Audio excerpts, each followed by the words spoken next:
सरकारी पगार पण घरात तब्बल 1.5 कोटींची रोकड, अर्धा किलो सोनं, कोट्यावधींची मालमत्ता.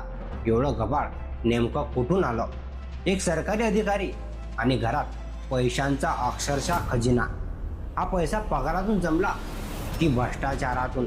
आणि जर भ्रष्टाचारातून असेल तर सामान्य नागरिकांच्या खिशातून किती पैसा लुटला गेला असेल? जळगावमध्ये एसीबीच्या धाडीत जे समोर आलं ते पाहून अधिकाऱ्यांचे डोळे विस्फारले.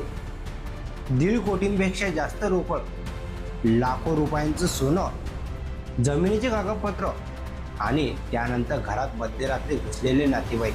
प्रश्न असा आहे, ते घरात नेमकं काय लपवायला गेले होते? अजून कोणते पुरावे नष्ट करण्याचा प्रयत्न होता का? शासनाचा चांगला पगार मिळत असतानाही काही अधिकारी भ्रष्टाचाराचा मार्ग का निवडतात? एका अधिकाऱ्याकडे इतकी संपत्ती असेल तर हा पैसा किती वर्षापासून जमा होत होता? लाच दिल्याशिवाय काम होत नाही अशी नागरिकांची तक्रार का वाढत आहे?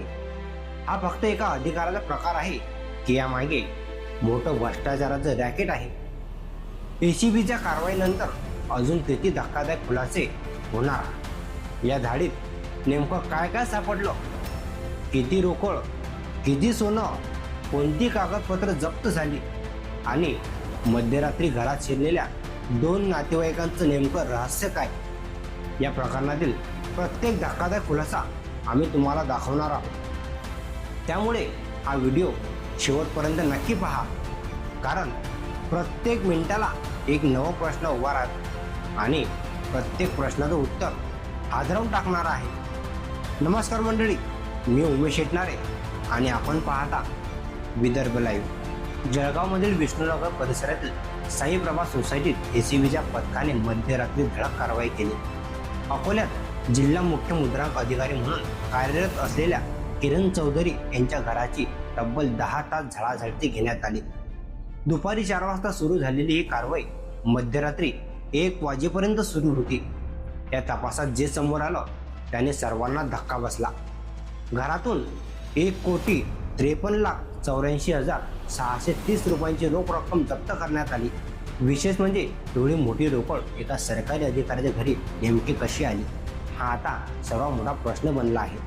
याशिवाय 60 लाख रुपयांपेक्षा जास्त किमतीचं सोनं, त्यात 160 ग्रॅम वजनाची 2 सोन्याची बिस्किट, लाखो रुपयांच्या सोन्याच्या खरेदीच्या पावत्या, चांदीचे दागिने आणि 62 लाख रुपयांहून अधिक किमतीच्या जमिनीचे कागदपत्र देखील जप्त करण्यात आले आहे. एसीबी आता या सर्व संपत्तीचा स्रोत शोधत आहेत.